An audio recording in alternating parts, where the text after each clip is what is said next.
I just wanted to get from you sort of how important it is that these changes are made, especially in the next 10 years, and what sort of the consequences are if we don't really shape up in terms of our treatment in the environment and climate change. Well, from a nature perspective, we're currently at risk of losing 1 million species globally. We are in the sixth mass extinction. It couldn't be more serious. We're literally wiping wildlife out. And then for us, the biggest threat is climate change, but the destruction of nature is a part of the climate threat and also a threat in itself. We can't grow food if we don't have bees. I think that's something that everybody's aware of. But climate change, there's recent research that shows that sea level rise is likely to affect 1 billion people by 2050.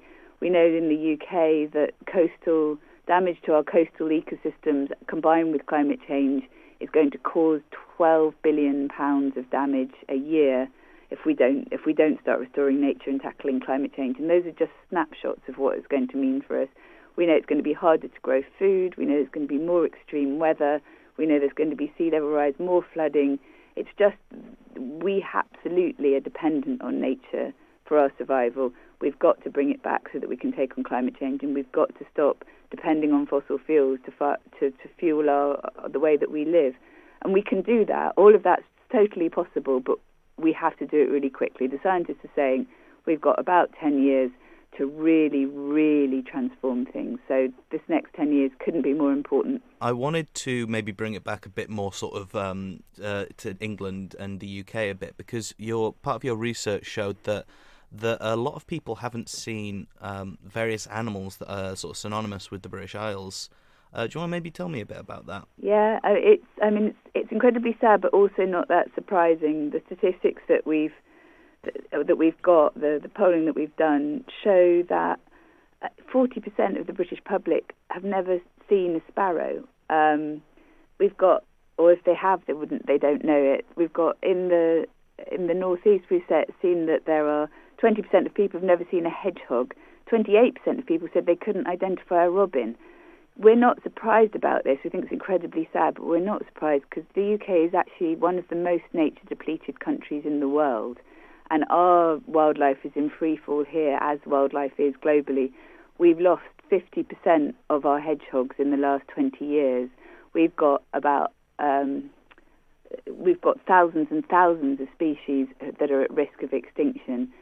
So this is, we're a part of the broader trend globally. We've just not been looking after nature. We've been doing too many destructive things, and as a result, people don't see this lovely wildlife around them that when they were kids, lots of people have said in our survey that they saw, in fact 50% of people said they saw more wildlife in their childhood than they do now, and that's not surprising because there was more wildlife in their childhood. Do you think it's a case of maybe education, that like people learning more about sort of the habitats in the British Isles and all that?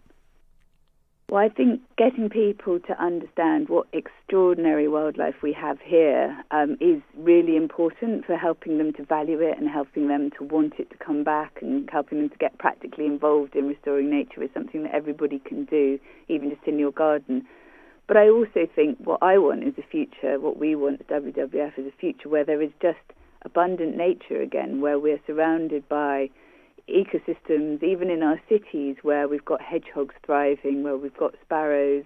We should be where we've got bees all around us. So these things should become familiar again. And then I think that the education bit becomes more natural because it's just around us. And I think that's going to happen because there's no way we can take on the climate crisis without restoring ecosystems, without bringing back, planting billions of trees, even just in the UK, without planting amazing things like seagrass on our coastal areas that really will help protect us from storm surges and also help the fish come back. There's all sorts of things we need to do now to act on the climate crisis that's going to bring nature back into our lives, and I think that's going to be brilliant for everybody, obviously brilliant for the wildlife itself. It's been an absolute pleasure talking to you. Thank you, Fanny. Thanks so much.